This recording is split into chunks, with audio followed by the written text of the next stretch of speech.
Hello everyone, thanks for joining me today. I'm trying to answer the question if the United States can, as alluded by various sources, force a coup in Venezuela / the VZ-FTO militarily.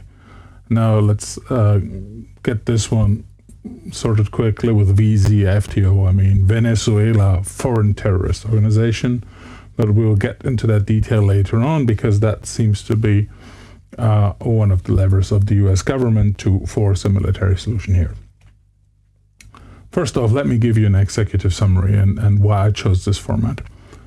Previously, the content has been a bit of in your face on my channels, and I wanted to make it more accessible and explain why I get to certain conclusions and walk you through the sometimes very complex scenarios and how I got there. Now let's use this as a first opportunity. Please give feedback if you have any, if something needs to be changed or improved. I'm sure it can be improved, but let me just get into it. I start off with the situation report on Venezuela versus the Venezuelan Foreign Terrorist Organization. Then we will switch over to what I, from now on, will call the global war against freedom. So no longer GWAT, now we are in the GWAF. And that, for me, encompasses the entire polycrisis that Russia, China, and their proxies are putting out over the globe to basically rebalance the world order and install dictatorships everywhere they can. And then we get to the situation on what are the military capabilities of Venezuela, because that plays a big role if this can be done quickly, if the coup is a quick coup like Putin envisioned for Ukraine, or if it would be a long-lasting and dragging-on engagement. And then we can look at the US military goals and approach to achieve those goals, reflecting on the military capabilities that we discussed before. And then we'll do a simulation using Command Modern Operations that we have used previously, just now with context except in your face look. So let's go back to the situation report in Venezuela. Most people don't know that Venezuela is like Saudi Arabia practically. It's super oil rich, yet the people are suffering all the time, regardless of who's in control, basically. But till 1999, they used to have this social democrat, corrupt government, blah, blah. When there is the logo on the right, this little, this three-colored Romanian-looking thing, let's say. And they were ousted, and there was a military coup under Hugo Chavez, supposedly backed by Cuba. Not sure, you never know this, but generally there was a socialist military coup, and if you look at his party symbol that we can see here, yeah, that is pretty commie. Yet there was a very significant struggle that we can also see in the pictures down below, that there is a US a naval officer next to Chavez at some point, I think it was in 2002. And then we have the same guy featured on a Russian on a Russian plaque celebrating him. I think it's a postage stamp. And then we have a successor, Maduro, with his thugs, similar to like Putin has these bikers. He also has these paramilitary thugs around him. And there you can see basically the train of the development that was kind of prevalent between 1999 to 2012. And Maduro took over in 2012. That's why we see the shift down there, because Chavez got cancer or natural cancer, who knows, but either way he's toast. And Maduro took over and he went the hard dictatorship way, but the outside didn't accept that really. So that actually continued, and we've seen various movements, uprisings and whatnot. So up onto the left we can see the colectivos. That's the name of the thugs that Maduro uses. We can see we've seen them on the other slide where he has a celebration with the flag and all this shit, but when you look at the picture there, you can see that they pretend to be a motorcycle gang, but on the picture on the right they're armed and shoot people if they they're not complacent and not compliant, sorry. So these are absolute paramilitary gangsters. They will kill for Maduro. They just pretend to be different. And but they will only attack soft targets like students, as we see here in the orange shirt guy who got shot in the leg, but he survived. So we have these paramilitary thugs that only go after soft targets. If we look at, and that went all over the internet as well, Oscar Perez, he was I think he was a prosecutor or a soldier or something. He flew a helicopter and all kinds of shenanigans. And he basically got killed by the military in a very, very brutal crackdown on some place where they found him. So when the thugs don't work, they use the military, which we can also see in the next picture. I have no big context about this Operation Gideon. It was basically some people from the US who landed there and basically got captured. I actually think they got exchanged at some point. Not sure about that. But this slide is not to go into the details, but just give you the context, right? Now we go to the bottom. In 2019, there was an attempt to also oust him. And this is for us here, the core point. There is a very substantial amount of people in the country, including security forces, who don't like Maduro. They want him out of the country, which is the best way to get rid of a dictator, right? If everyone hates him, they just need to take out his security apparatus to basically take out. Now in 2019, if you ask me, the US should have done that. They should have bombed the shit out of Maduro's thugs and his leadership, and the country would have been a better country for 6 years now. But that didn't happen. So this guy went into exile. And I put the name here, sorry, my mistake. That's not Edmundo Gonzalez, that's copy-paste. This is Guaidó, or whatever his name is. He was the president in exile. The one that is missing here, by the way, is the woman that got the Nobel Peace Prize today. She is kind of negotiating, and she was also part of all these movements. The guy on the right actually is quite interesting. He won the election last year in exile. No, he won it in country, and then he went to exile because they basically told him, GTFO, or we're going to kill you or something. But he was actually a diplomat, and he actually worked for Maduro. So Maduro basically went from pretend to be a democracy to a hardcore dictator over all the years. But the opposition tried to, with all the election things. But even people who work for Maduro as a neutral diplomat, like Gonzalez, they're like, yeah, no. Fuck off, we want to run the country. We're the colectivos and Maduro. And this is kind of where the US government comes into play. And this is not really a Trump thing. As we can see here on the left, this is from 2020.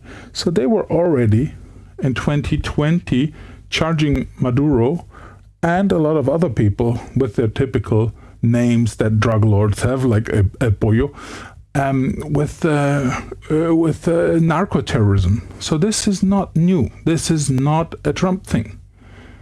This was done in New York in 2020. So when you look at the US, that's not... District Court of New York doesn't seem to be the biggest place for Trump.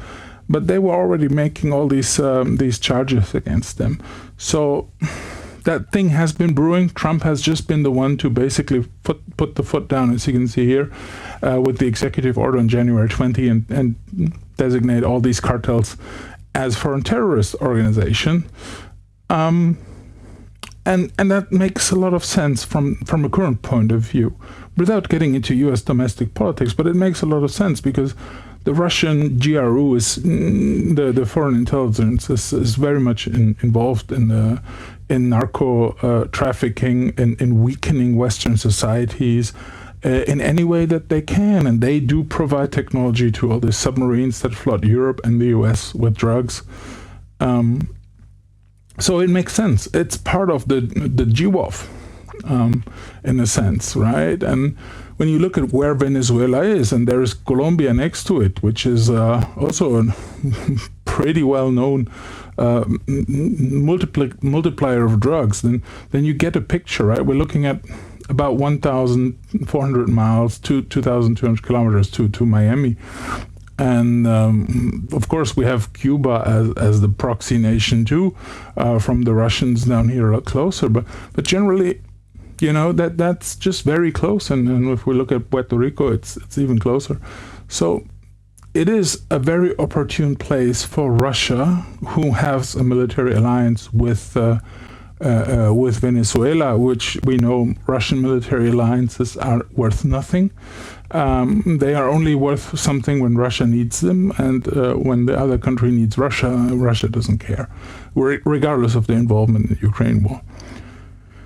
But for Russia, they are actually quite useful because they have this whole country. It's a big country, bigger than Texas, full of people where they can do whatever they want to influence and affect the United States and Western interest in the region. And this is why it's important as one factor. The second factor is what I call the homeland attack using narcotics. And we have the same thing in Europe.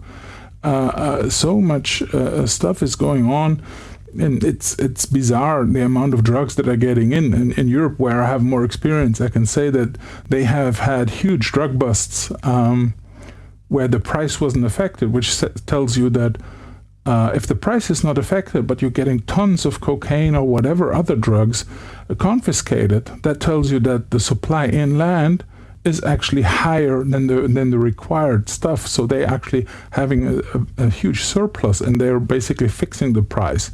So that tells you how grave the problem is. And another factor is, of course, sanctions evasion. And this is a huge thing for Russia all the time, because they have an endless need of electronics and all other kinds of things. And as you can see, there are all these islands down here, Curacao, which is kind of, affiliated with European countries. So there are ways that they can smuggle a lot easier just across the Caribbean rather than over other borders. And the last point is really, and today it was rumored that Venezuela has actually offered the US to sell it all its oil. But it's just it's a huge country with a supply similar, potentially, to Saudi Arabia, to have this one aligned with you. This is not affected by Iranian, let's say, oil terrorism by closing down the Straits of Hormuz like Saudi Arabia is, but it's just across the Caribbean and Gulf of America.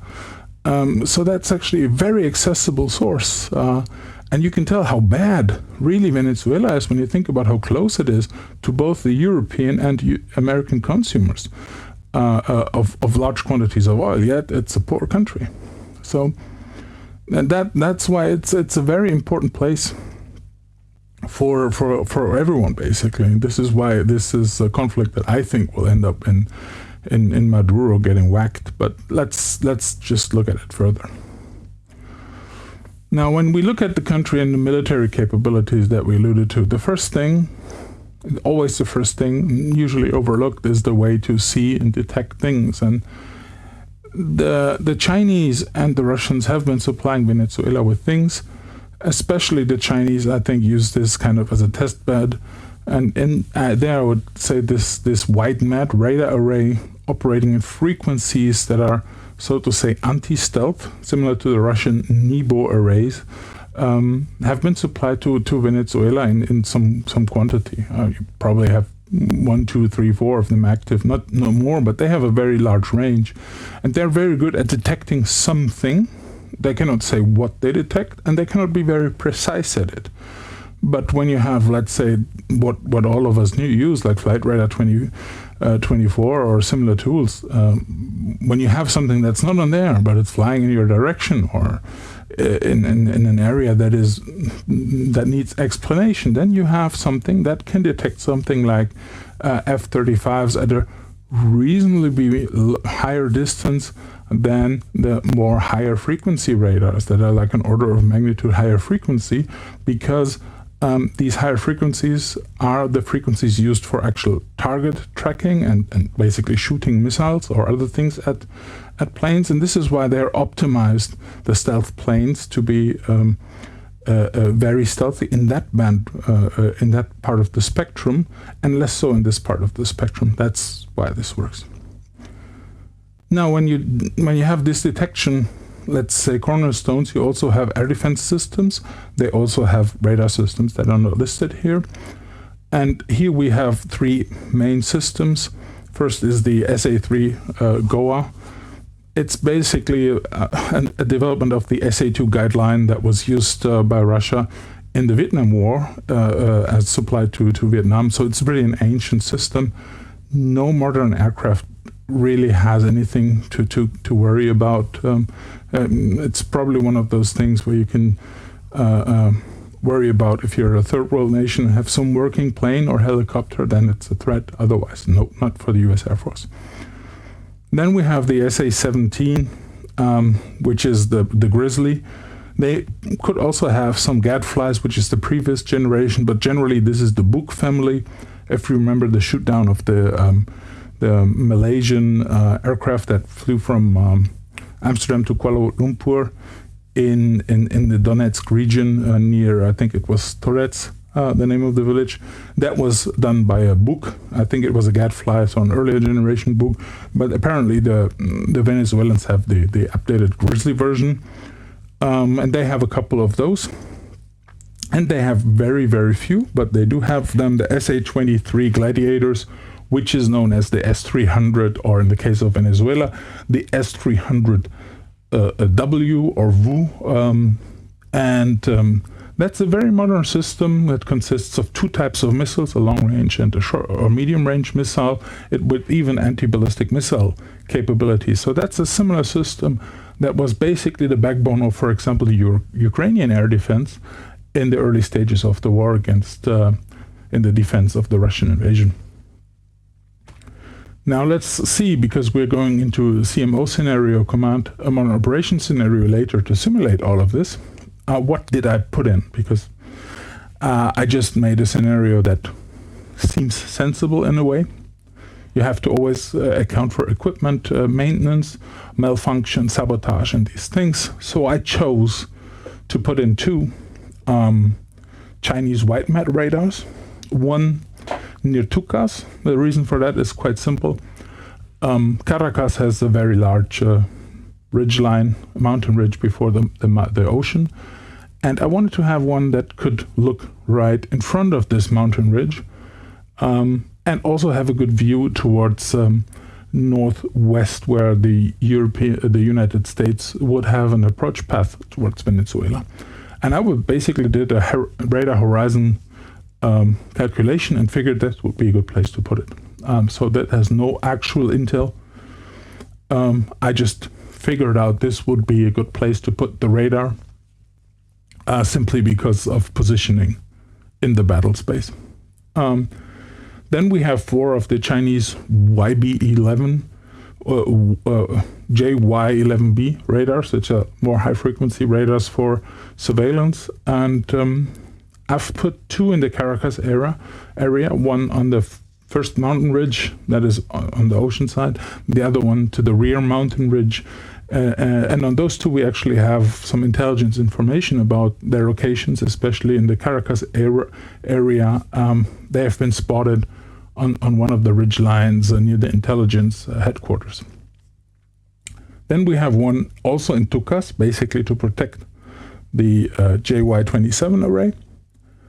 And then we have one at the El Sombrero Air Base, which is kind of in the backcountry, 100-something miles from Caracas. And so it's the most remote place, and it has the Russian Su-30 supplied fighter jets, the most modern ones in numbers. So I put them there because I figured that they would want to have a reinforcement of forces in the back of the country, not so close to the ocean where it could actually be taken out. When you look at the US and their capabilities from even commando teams, if it's really near the ocean. So this is in the backcountry. Then let's look at the air defense order of battle. We have initially mentioned the SA-3s. We put 4 battalions of these. Each battalion is not just one unit, but 4 transport erector launcher with 2 missiles each. One of them was actually spotted recently on a highway somewhere. Then we have 3 manpads per battalion as close protection, and 1 spoon rest radar. And this is an old system, so it's not a good radar. It's a 2D radar, and it needs a separate fire control or illumination radar, which is also included. So there are actually when you look at it, there are 9 vehicles in one battalion. We have 4 battalions. One is in Tucas to protect that one radar collection. One is at the El Libertador Air Base, the airbase where the Venezuelan F-16s are. And 2 are at the so-called Barcelona Air Base. Barcelona is a city on the coastline, a bit east of Caracas, with flankers. This is actually the second big flanker base in Venezuela. And these are also the 2 flanker bases, Barcelona and also the one in El Sombrero. These are kind of the cornerstones of what Venezuela has in aviation. And so I put 2 there because it's important. Then we have the not so outdated, but not so long range books, so the Grizzly Gadfly. Each of these battalions comes with 2 TLRs with 4 missiles each, and they also have a radar on board and 1 launcher loader vehicle with 4 missiles. These are at the naval headquarters, basically at the entrance towards Caracas, Cacha de Mar, and 1 at the Miranda Air Base in the center of Caracas. MT Anderson actually located the Grizzlies there. That's why I put them there. Very simple. And 1 in the Barcelona Air Base. So Barcelona Air Base has basically 3 air defense battalions, which is quite powerful. The important part that I looked at it, and I would have to say the Miranda Air Base is where I also put the Maduro escape plane, let's say. It cannot see, it's a decent air defense system in a sense, but Caracas is surrounded by high mountains, so they can only shoot up. And I'm sure, I mean, U.S. Air Force has the best mission planning in the world, probably. So they will figure a way out how to kill that without that one ever noticing that anything is nearby. And last but not least, actually the top dog here is the battalion of SA-23 with, as you can see, significantly more vehicles than the previous ones. 4 of these medium-range TLRs with 4 medium-range missiles each and a fire control radar. 1 of the launcher loader vehicles, each with 4 medium-range missiles. This is actually the vehicle that you can see in the background. Then we have 2 TLRs with 2 of the larger than these, and these are already some big boys, long-range missiles and a fire control radar, and 1 of the loader launcher vehicles with 2 of the long-range missiles, and 1 of the grill pen radars. So when you look at this, that's actually quite the array, and look at the size of these missiles. So there are some big ones, and they can be fired in rapid succession. As you know, each of those has, as you can see, ready to fire, 4 of them, or 2 in the case of the bigger ones. And they're on El Sombrero Air Base. Now let's look at the Air Force of Venezuela. They have very few outdated F-16s. Supposedly some of them did a pass near a U.S. cruiser. I've based them at the El Libertador Air Base, 80 kilometers, 50 miles west of Caracas, by that single SA-3 battalion. Then we have 20 quite modern Su-30s based in Barcelona and based in here, El Sombrero. I've went through them before. Here you can see, actually a nice looking plane if you ask me. So we can see here, just for a quick overview, this is Caracas and this is the airbase down there. PowerPoint cropped it a bit, but you'll get through it. And we have 2 of these F-16s. Supposedly there are 3 ready to fly. I gave them some leeway. 2 at a Cure A status, so they can get up into the air quite quickly. I assume here that the Venezuelans have received some advanced intelligence that there may be something going on by the US. 2 are on 3-hour alert and 3 hours from start of the mission. So I have to, figure out, okay, if they get an alert, they probably need, maybe 2, 3, 4 hours to actually get the people there, arm the jets, whatever. So this is the choice that I made. because I don't think the warning will be that long, because U.S. will be able to obfuscate what they do. And they are armed with Python infrared air-to-air missiles from Israeli production, about 50 miles, 80 kilometers west from Caracas, so quite close for F-16s. Then the Su-30s, you can see the map is zoomed out a lot more. I simulated 16 ready to fly out of 21, so that's a lot. We have 4 QRAs here, quite a lot. 2 at El Sombrero. So, and each of those is fully armed with 6 adders and 2 archers. So that's a lot of oomph for Venezuela. I doubt that they can realistically field that much, but give them the benefit of doubt. And we have 2 fitted with 2 Krypton anti-ship missiles, so 4 anti-ship missiles, and 2 escorts that are armed just like the QRAs here, but they have a bit longer launch as the QRA. So if the US side does it well, they should be able to destroy them on the ground. And some more that are, being fixed up, damaged, whatever, maintenance birds that are being fixed up. So 6 more after 3 hours into the scenario. Now let's look at the US possible approach on this. And it's interesting because, of course, we cannot simulate the entire military and everything that goes around, because as we have seen, there's a lot of soft factors involved around Venezuela, and we cannot simulate the soft factors in a military simulation. So we have to assume, and this is what I'm doing here, if you disrupt and destroy regime-friendly intelligence, military, paramilitary installations, you will force a surrender, because the opposition who will not be destroyed will be able to exercise their ability to spread influence and force them out of power. And wherever they resist in getting forced out of power, they will be killed and bombed. That's the concept here. The key targets are focused around the coastline in Caracas. I will show you some that are made up basically to represent this government regime. And the target to enable that, because you cannot do it like that because they have military, you have to first destroy their ability to see you. Then you have to destroy what could engage you if they see you. And then you have to make sure that you are in control over movement in and out of the country. Because if that one guy, Maduro or whoever, is cornered and cannot depart and leave, he will probably be a lot more motivated, just as we've seen with other conflicts, to agree on a deal that he doesn't like, rather than trying to escape into the jungle, into some country, fly to Cuba or whatever, and call out for revolution and resistance from there. You don't want that. You want him to die or agree to a deal. And that's why you need to limit his ability to move. So what are the other factors in this? There are quite some unique factors when you compare this to the global war on terror or other scenarios.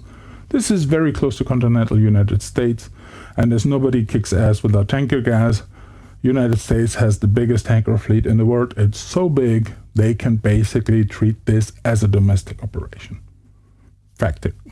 From all facts. So all the things that the United military has, and the United States is moving hundreds of military aircraft every day around the country, they can actually act fully and do a major escalation without moving anything. This is quite the unique scenario, right? Because even tactical fighter jets could fly from their bases in the United States, for example, F-15s from Seymour Johnson or something. They could fly there, get a bunch of refuelings on the way, be done with it, but they don't have to go to different airfield. That's quite unique. This is not Midnight Hammer 30-hour missions. This is a couple of hour missions. So that's the unique factor. And of course, when you look at strategic bombers, for example, B-1s and other, they don't even need to be refueled. They'll just fly there, drop the bombs or shoot cruise missiles and come back. So that's very, very unique when you compare this to other previous military conflicts that the US has had in the past years. As we have all the US military in theory, at our disposal, we have to make some educated guess on what could be employed in a first strike scenario. And when you look at the size of the US Department of Defense, we are looking at very, very limited resources compared to what's available. So we start off with a Tomahawk strike by 3 destroyers and 1 submarine. It doesn't really matter which destroyers it is. US has destroyers in so many places. These missiles have such a great range. Let's just assume there are 3 DDGs shooting some Tomahawks off to cause some initial pain. And also some 2 B1s striking critical EW and GBAD sites, ground-based air defense. So we will have Tomahawks, and the B1s will be using JASSMs, which are significantly more stealth, which is why we use them to attack air defense and early warning sites. Then we have various support assets. You will just see them pop off, including RQ-4, RC-135, rivet joints, and various satellites doing their, detection and sensing stuff. And at the beginning of the scenario, you will see that we have 2 F-35Bs from Roosevelt Roads that has been in the news, doing a little bit of a recon run with their excellent sensor suite off the coastline. So they'll not be hostile, they'll just be very curious. And the next point is a bit of a, discussion point. Initially, I tried to simulate this from continental US with a lot of refuelings. It was just a pain in the ass, basically. I didn't want to do it anymore. So I basically put the bases somewhere in Haiti and Puerto Rico, and we're just simulating in theater. So they're basically, simulated bases. Because the other stuff, we know the United States is excellent at planning refueling, probably the best in the world. So let's not simulate something that is a given standard, okay? Now, for our superiority, and also some other factors, we are using those on a rotational basis. So when we have 12 Raptors on an air superiority mission, we don't have 12 Raptors flying there. We have 2 or 4 Raptors. Most of the time there will be 2 Raptors, and 2 others will be refueling to have full tanks of gas, and those 2 flights will basically shift place, but we will not have 12 in place. We have 4 in place, basically. And the same goes for the other ones. So this is just an important factor. We are looking at a multi-hour scenario that's going to have time acceleration, but of course fuel consumption will also be accelerated, so we need to cover a multi-hour strike scenario with planes that could be engaged in air combat. So we want to make sure that they are rotating in and out, even if especially if they're using their munitions and need to come back and whatever. The same is true for the destruction of enemy air defense and suppression of enemy air defense. These are on a rotational basis. Of course, so this means two Growlers probably around initially, then none, or 1-on-1, we don't know. We will see. The strike is a different thing. They're on a package logic, so there will be multiple strike packages doing things. When you have a dashed line here, so there will be 6 F-35s escorted by 4 F-35s and 8 Strike Eagles escorted by 4 F-35s, and then we have 12 F-16s who are escorted by nothing, because the assumption is that there is nothing shooting at them alive anymore, and they're just finishing the job. That's kind of the scenario that we're looking at, and we will simulate this using command modern operations. I'll start it in a second. This is a software that is used by the military, but it only uses, in the version that we have, public information and parameters and units.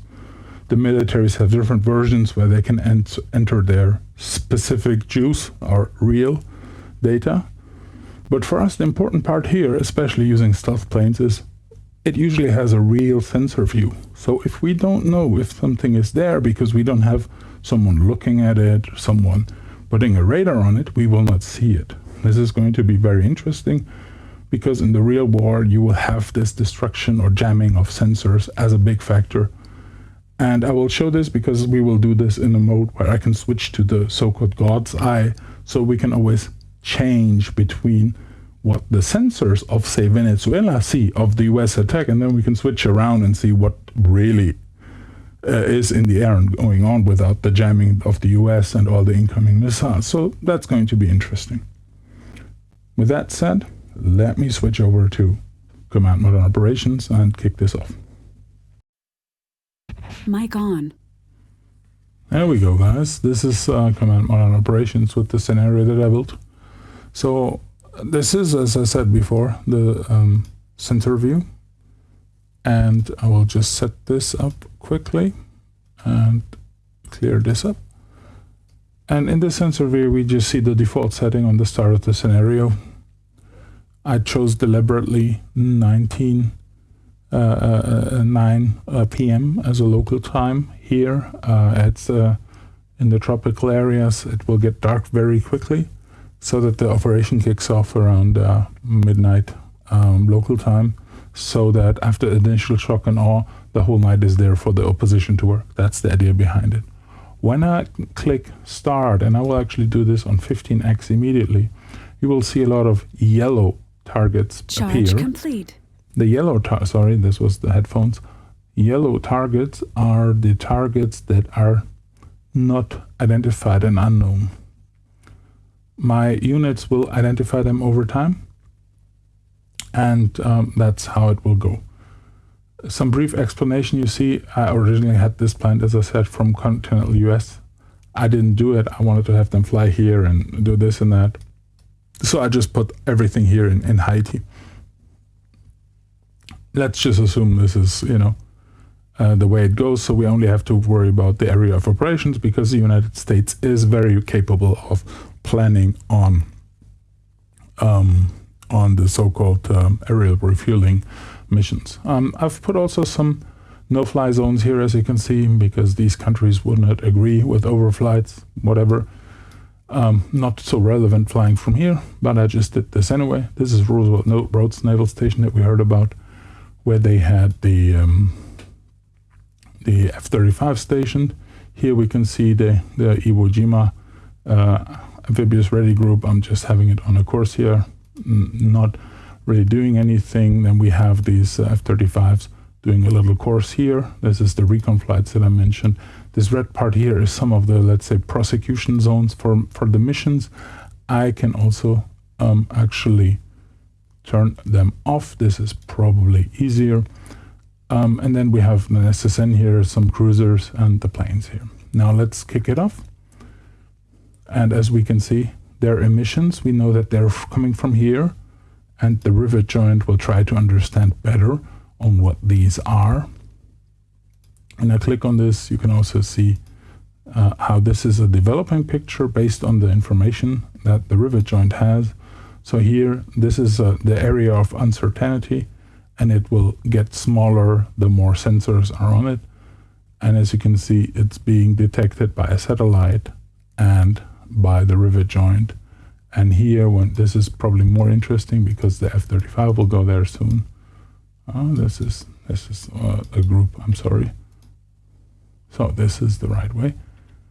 So this is a mobile land unit unknown here, and you can see there's various systems on this trying to identify what it is, and we can see here that we're already seeing classification. For example, this has been classified as a surface-to-air missile unit, but nothing more yet. And we can see the time due to the complexity of the scenario is actually moving slower a bit than real time. So we just go up the double flames, and let's see how it goes. So we can see here certain things are happening. Some flight is dissolving. I don't know why. Let's see. I don't see why or what, but doesn't matter. So we see these missions flying here, looking at these things here, and they identified it. Now, it's a Chinese radar. This was detected by the radar of this F-35 here that has done, so to say, its reconnaissance mission. And we are seeing more and more things are being detected. And you can see that these detections were done by these satellites here, moving around with various sensors, and actually including optical and radar sensors.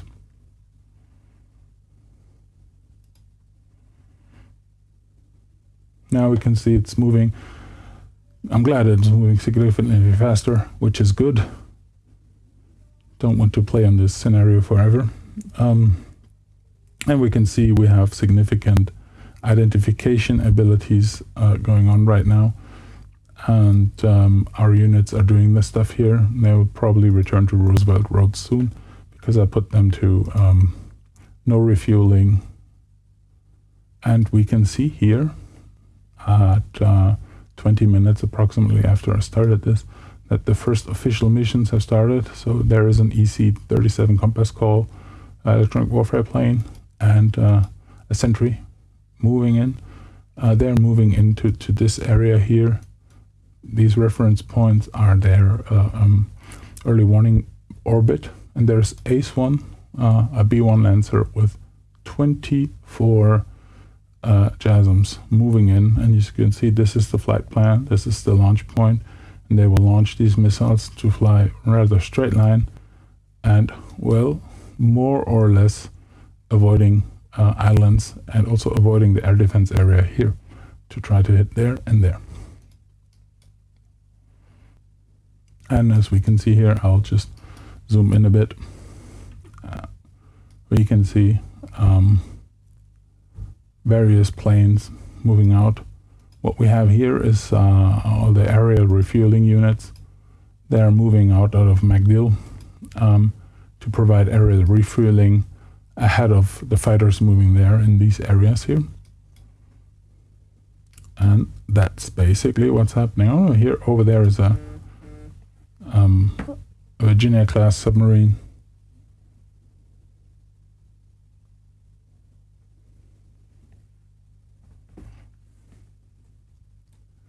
And as you can see, everything is basically running in order. Now, as you can see, we are in the sensor view of the United States. We see what the US can see. This is also why there is a TN, which is truck number next to vehicles and things.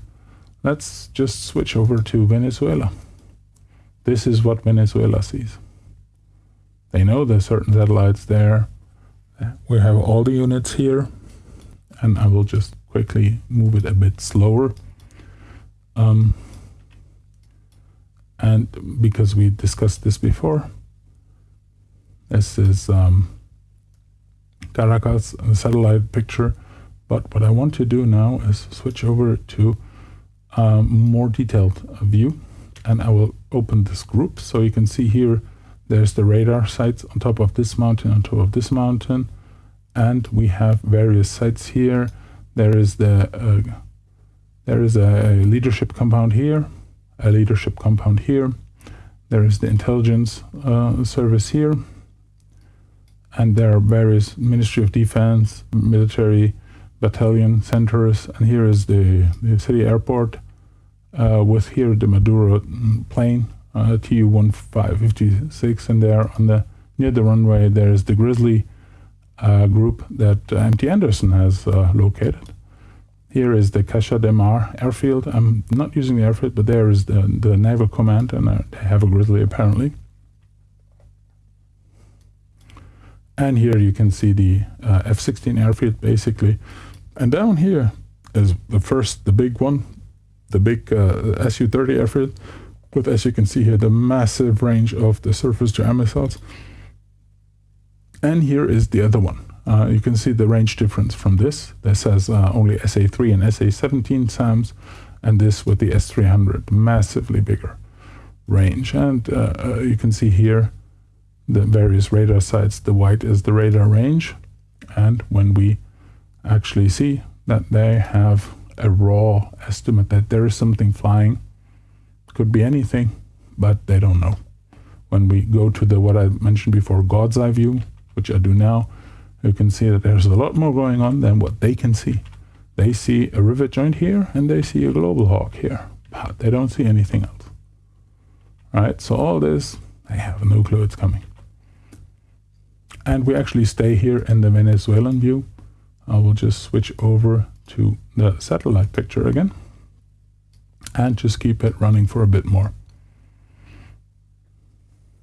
There should be an initial impact somewhere around 1 hour from now.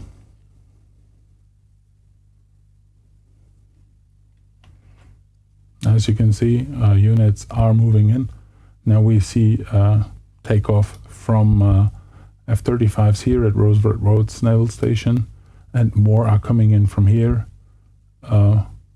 Mostly Growlers, Super Hornets, and some Lightnings here, F-35s. And all of them are moving down into this area to make sure that after the initial cruise missile strike, they can take over. The way that it's structured here is that these here will do an initial combat air patrol, if I recall right, or suppression of any air defense. And there's another flight that will also do combat air patrol. So these are all coming in now. And we can see here on the other side, there's the Raptors coming in, and they are moving into combat air patrol area, which I put here near Curacao and these other islands here. And so they will be able to basically move and affect all the areas around here. And basically, whenever a flanker gets up, they can touch it, if you will. Now we can see more and more units are moving in. And these two, they're already basically on the way back. They're about to go bingo fuel, as you can see, 25 minutes here, 6 minutes here. So they're going home. And as we can see here is ACE-1. And it will launch the missiles from here. But if we go back to the actual view of the Venezuelan, they don't see it. For them, everything is, at least in the operational picture, still cricket. They can see two bogeys, which they were probably getting accustomed to in the past couple of weeks by the U.S. By the U.S. having these constant patrols of aircraft and harassing the front line. So they were already shaping the battlefield, because exactly these things, these unknown objects, are a normal sight for the Venezuelans.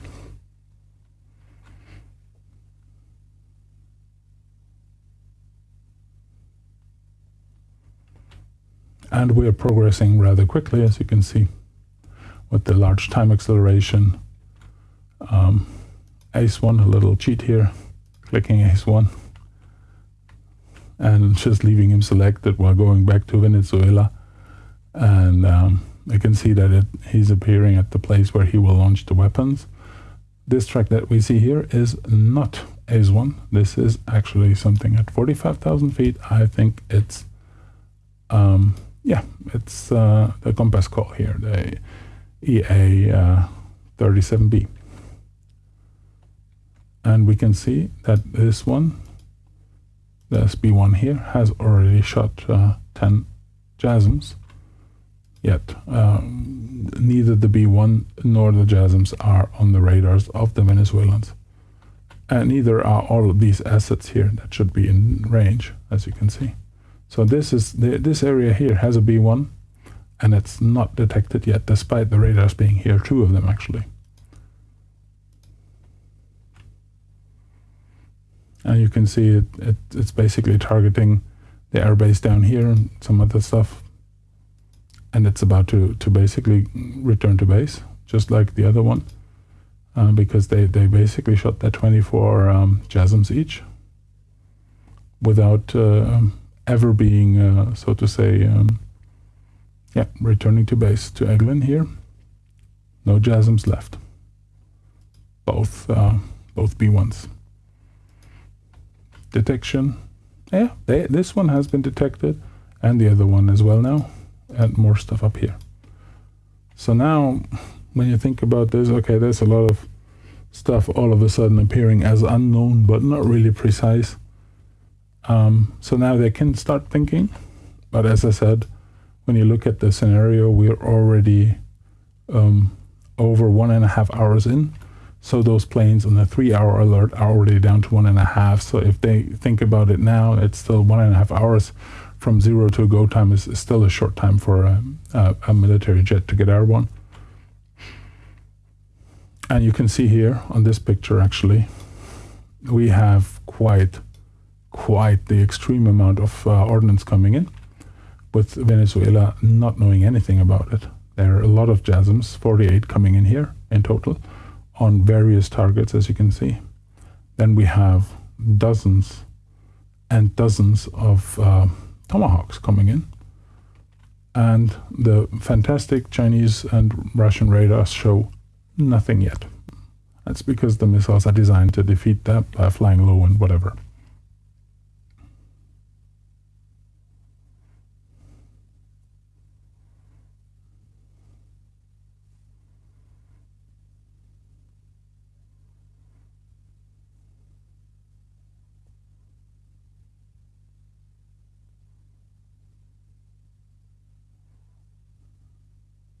The interesting part is when you look at the timelines, we are already expecting the first impact in approximately 10 minutes.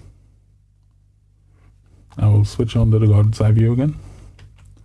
You will see there. Let's go back to the Venezuelan view. We're seeing one thing that's suspicious here. The unit is getting jammed.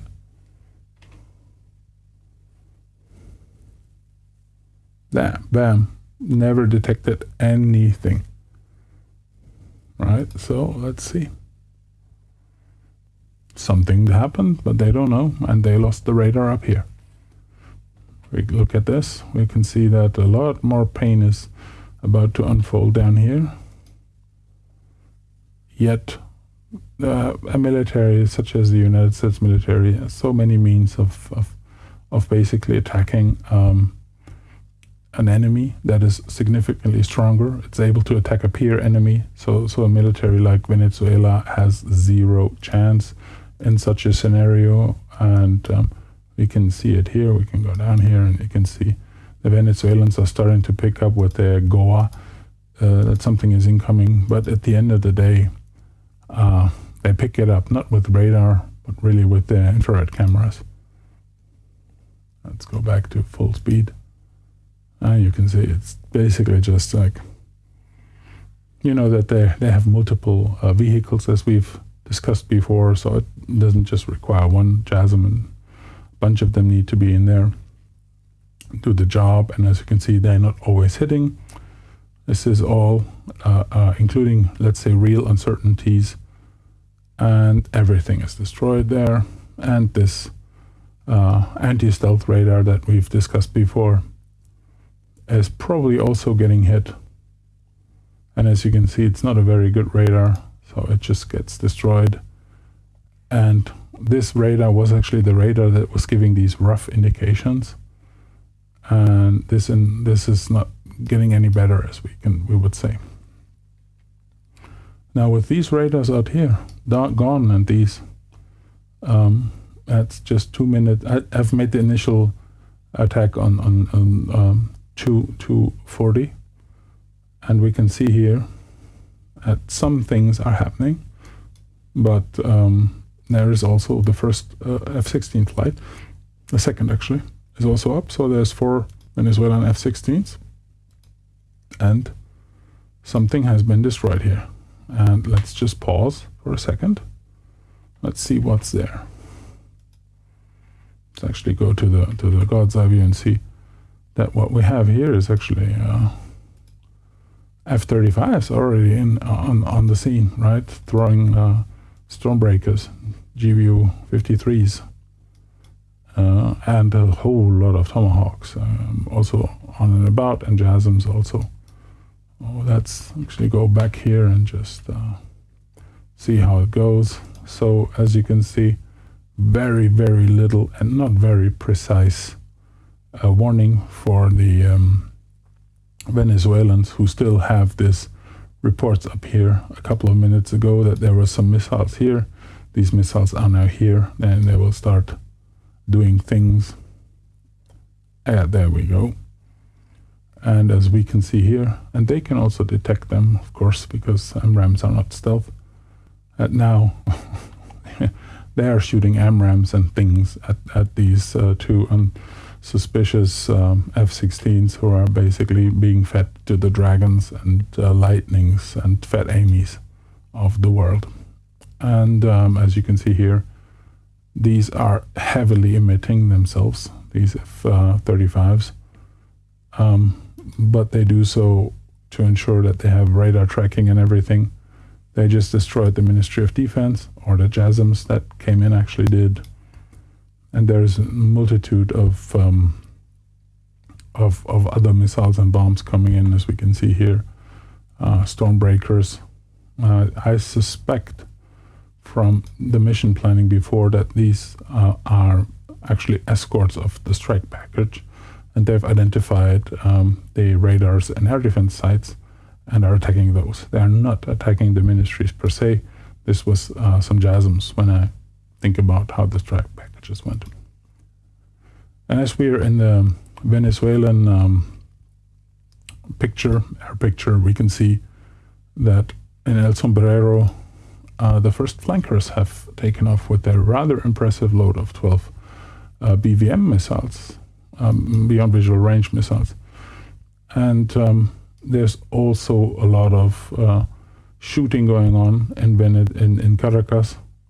Air defense is shooting missiles at everything, it seems, regardless if it's a valid target or if it's not a valid target, as you can see here, shooting blind. And the guys down here didn't realize, and they will realize now, as we can see, that they're about to get tomahawked. And I think what we have simulated here is an extremely short response time for the Venezuelan Air Force. But given the recent tensions, I will just give them the benefit of the doubt.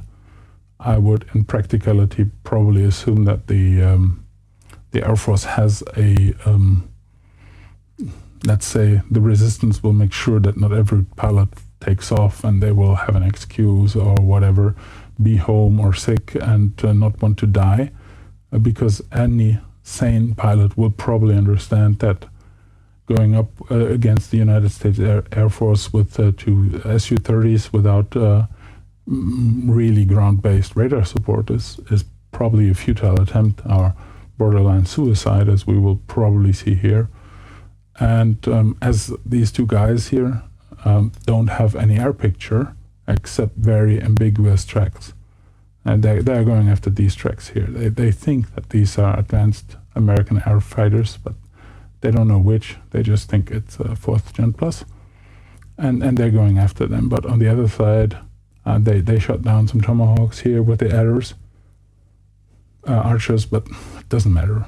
This is what you can see here, basically. I wanted to give them any doubt and better than expected unit availabilities, but they're just going to get curb stomped, which is why I think that any activity by the US is really at will. That's basically the ground truth, in my opinion. You have various, you can say, weaknesses. Oh, they can detect an F-35 easier if it's flying away, because they can look in the rear of the engine a bit better, despite being some contraptions being in there for radar shielding. But, at the end of the day, whatever all these guys do, doesn't matter with a rather crudely set up operations plan with a bunch of Tomahawks. And this is basically a Tomahawk allotment that the US CENTCOM is known to shoot at Houthis. So this is not, let's say, a serious attack. This is more flexing the muscle for a US military point of view. And we can see that this Venezuela is basically fully outmatched, outmaneuvered. They don't know what's going on, and we have something that we haven't seen before. We have actually here a bunch of Raptors coming in, and we can see, okay, that airbase here is getting smoked properly while we are looking at Caracas. So let's not worry about this place, because it's stopping to exist. We can actually see here, this is very active, the air defense here. We can see a lot of the Gladiators, the S-300s, shooting at the American Tomahawks. But as we are conducting also a saturation attack, they don't have a chance, basically. They don't have enough missiles and to shoot down everything and to put multiple missile launchers on everything. And you can see here on the reality, they have already lost some launchers and some sensors, and they keep shooting because they have a lot. You can see, bam, there is a hangar got destroyed that had a flanker in it. So, and one of the airplanes got shut down. So from we are looking at this from a Venezuelan point of view or Maduro regime point of view. It's basically just being curb stomped, and as we can see here, this has been going on for exactly 13 minutes. And you can see all these units here, they're getting destroyed while they're on the ground. And the air defense is already out of missiles mostly. So yeah, that's kind of the situation here. There are some flankers actually that got airborne here, it seems. And they got airborne just as their base got absolutely destroyed.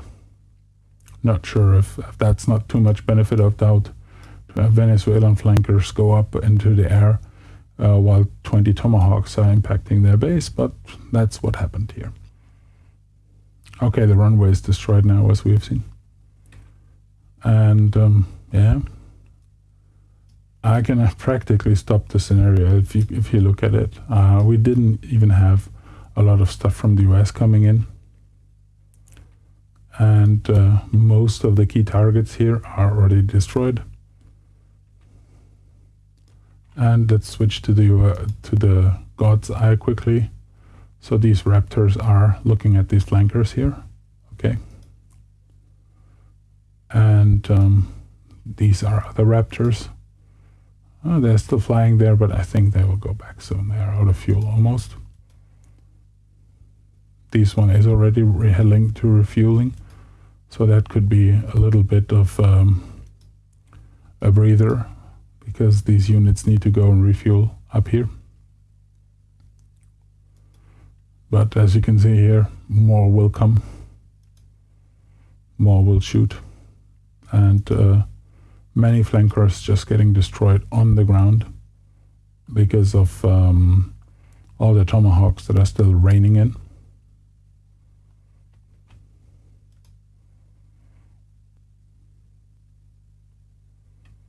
And as you can see, the Raptors here are aggressively using their electronic warfare and radars. So they actually don't worry about the Venezuelan Air Force being able to detect their emissions because they cannot do anything against it anyway. If they get closer, they will get AMRAM'd. And if they stay near the airport, they will either run out of fuel because there's no runway left, or eject or whatever. So let's run this a bit more, but let's basically, we're not even into 20 minutes of actual 0-hour scenario. So yeah, I think we're giving Venezuela, despite this being an absolute mess for them, more benefit of doubt than they would be allowed in reality. I don't think that we have seen here one, two, oh, that one I've got shut down. We're seeing approximately, I would say, 6 to 8 flankers and 2 or 4 F-16 got airborne. I would never think that half of the Venezuelan Air Force would get airborne in a real shooting war with the US. If the US would really do this attack, they would probably do the mission planning better than I did and destroy everything in faster than 20 minutes and probably do it in 5 minutes. At least when it comes to the time on target timing. They're very, very precise on that. If you look at some B2 documentaries, they live and breathe by the second and by the hour. And I was just, quickly throwing this together to get the video out sometime today. And you can see here from all the flankers and all the activity. So the Venezuelans start getting a bit of better picture. They understand that there are ships there. But in the end, as you can see, The targets also in Caracas, the last targets are getting hit. And we look at this from a reality point of view. The whole war started with radars getting knocked out hundreds of kilometers away, 19 minutes ago, basically. And now almost nothing is left. And the flankers that got into the air here are actually struggling because they're engaged defensive because something is shooting them.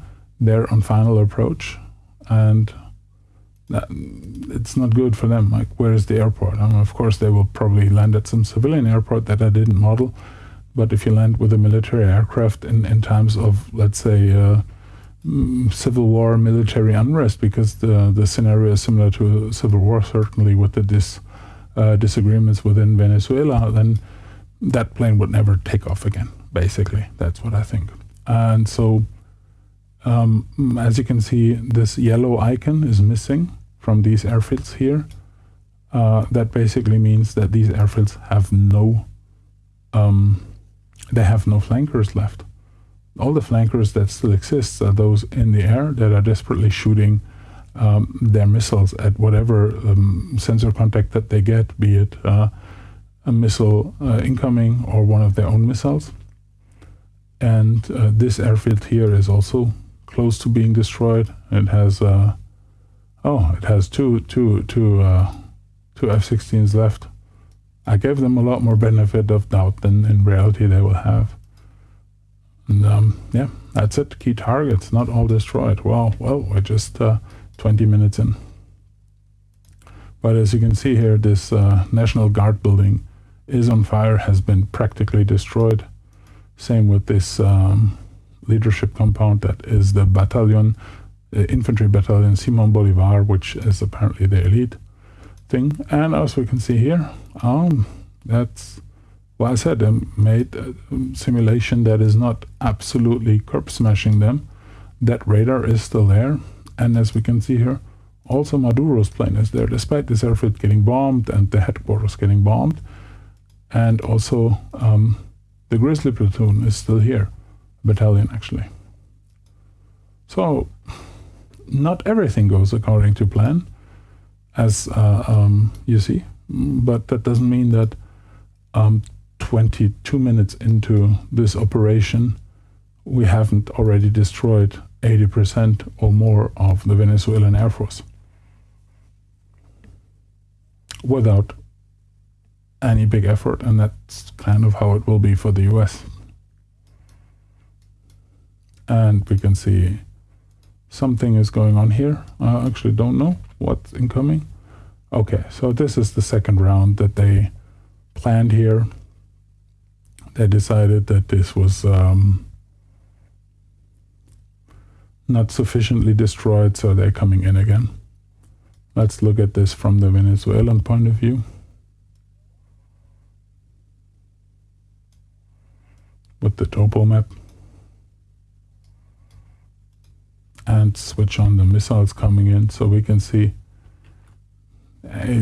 on the last second, as I mentioned, they can see them due to this ridge line. And despite them seeing them, of course, there's not much they can do about it, because the targets just get destroyed. They shot a bunch of missiles there. I would presume that they, at the end of the day, did more damage than they prevented. And basically that's it. Now, if you remember the order of battle, let's go switch to the US, because Venezuela is not seeing much. We go to the US, we see an endless amount of kill messages, but we can also see, let's actually disable the topography map. We still have Hornets coming in on the suppression of enemy air defense mission, and there we can see the next attack wave come in. Falcons with 4 Mark 82 JDAMs each. This is probably another flight, yes. Then we have Lightnings returning, apparently because they're out of ammunition and fuel. Okay. What do we have here? More Super Hornets coming in. And flight rocket, who is that? Okay, deep sea mission-based F-35s with Stormbreakers. So as you can see,